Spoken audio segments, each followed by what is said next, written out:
Good morning, ma'am. I'm Parul Goyal of class 12th A, and I would like to present an activity on the topic of replication. Replication is basically a process by which DNA makes a copy of itself. Or we can say replication is a process of producing two similar replicas of DNA from an original DNA molecule. So let us study further about replication. This process of replication is semi-conservative in nature. Now, what is semi-conservative? Semi-conservative means half of the DNA strand will be parental and half of the DNA strand will be newly synthesized. That means 50% of our characters we will be inheriting from our parents and 50% characters will be newly synthesized. Now, this semi-conservative nature of DNA replication has been given by Matthew Michelson and Franklin Stahel. Now let us study this nature of DNA with the help of diagrams.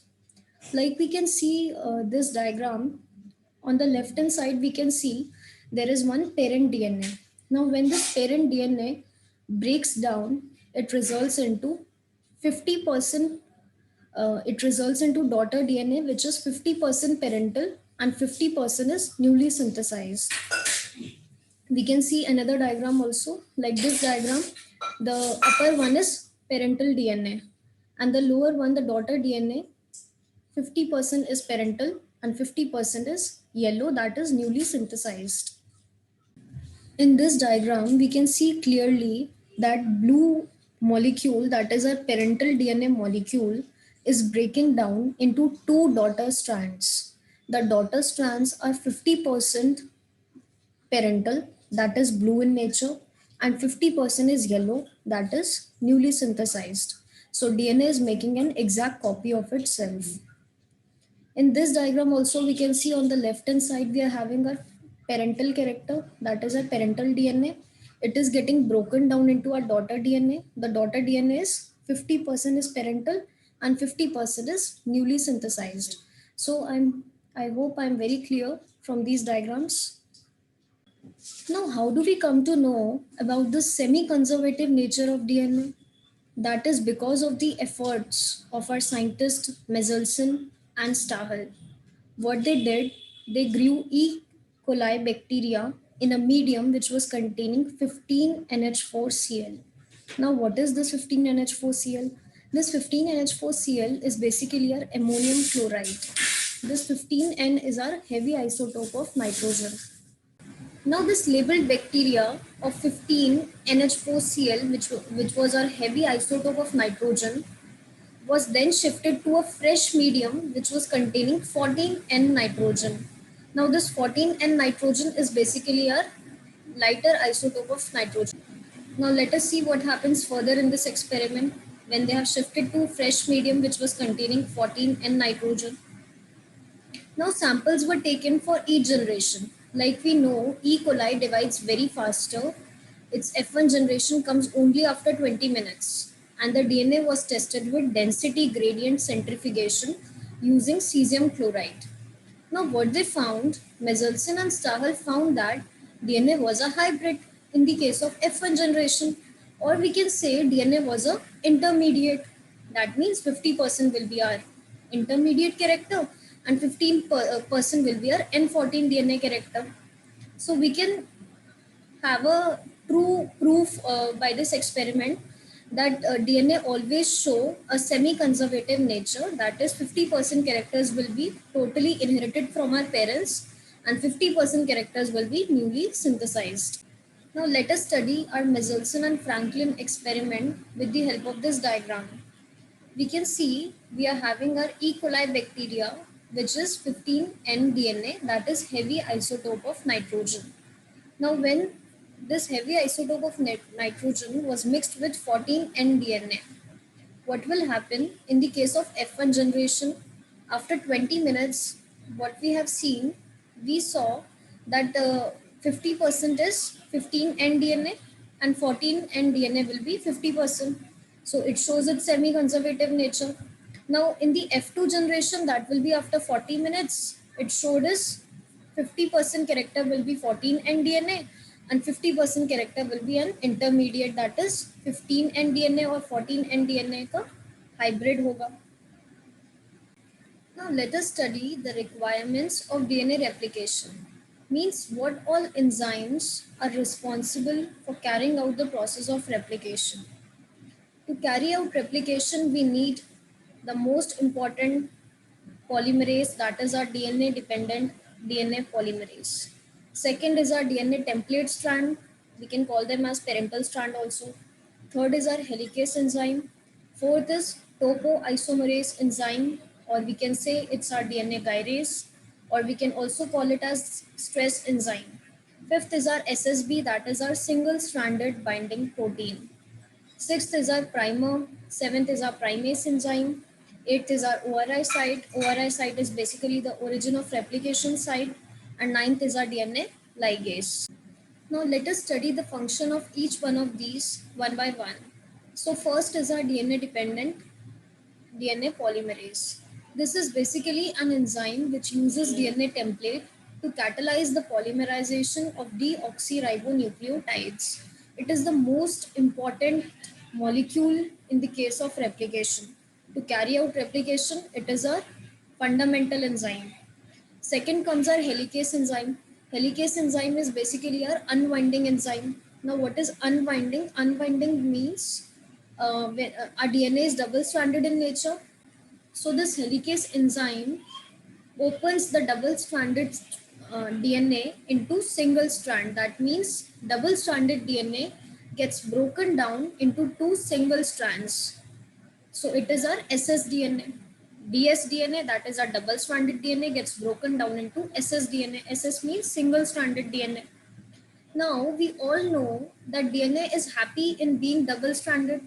So obviously a stress will be created in the case of DNA. A stress will be created in DNA. Now, why this stress comes? This stress comes because it is happy in being double stranded. We are opening that double strand into two single strand. So, a stress will be created. Now, this DNA gyrase removes the topological stress associated with the DNA unwinding. When this helicase enzyme unwinds the double stranded DNA into single stranded DNA, a stress comes. Now, what gyrase do? Gyrase fills this stress gaps. Whatever the stress is present, gyrase will be the stress enzyme. Now let us see the function of single stranded binding protein or SSB protein. It traps the single stranded regions of DNA and stabilize it. Like wherever the single strand region of DNA is present, it comes and it makes that region stable. Primase enzyme is basically responsible to form our primer. Now primer attaches at the 3' end of DNA. Now what is this 3' end of DNA? That is we all know DNA is having 5' to 3' direction of replication. So primer attaches to the 3' end. Why only 3' end? Because 3' end is having the deficiency of alcoholic bonds. Next comes our origin of replication site. This ORI site is a sequence of DNA at which replication is initiated. Now we all know that replication cannot be initiated at any random place. It has to be initiated at a particular place. That particular place is our origin of replication. Now let us see the function of ligase. Ligase is basically our gap filler. Wherever the DNA strands have gaps, ligase comes and fills the nicked bonds to maintain stability. Now let us study the mechanism of replication. First of all, what happens? Recognition of origin of replication. We have to identify the place where the replication will be started. That place is our ORI site, that is our origin of replication. Second, helicase enzyme will come and it will unwind the double-stranded DNA into a single-stranded DNA. So double-stranded DNA will be broken down into two single-stranded DNA. Now a Y-shaped structure called as replication fork will be formed. Now what will happen? Single-stranded binding protein will come. Binding of single-stranded binding protein, that is, helps to stabilize extended single-stranded templates, preventing them from forming duplex. So this SSB protein makes that single strand stable so that that single strand will not form the duplex again. Now single strand is being formed. Now what will happen? Gyrase will come and it will release the torsional stress caused due to unwinding. Whatever stress will be created, gyrase will be fulfilling that stress. Now one primer or RNA strand is synthesized by primase and DNA polymerase adds nucleotides in 5' to 3' direction. We all know it is the main sequence of our DNA, that is 5' to 3', and this is called as the leading strand. Next primer is again attached at the 3' end of DNA. Why only 3' end? Because it is having a deficiency of alcoholic bonds, and DNA polymerase adds the nucleotides forming the Okazaki fragments. This is known as lagging strand. Now what is this Okazaki fragment? It is basically a discontinuous strands. Whichever strand, those who are having gaps will be called as our Okazaki fragments. Now at the end, let us study the mechanism of replication by the help of this diagram. We can see from here, we are having a double-stranded DNA, that is our parental DNA. At the upper part, that is in 5' to 3' direction, it is basically our template strand. Template strand is also called as a parental strand. Now what will happen? Helicase will come and it will unwind this double-stranded DNA into two single strand.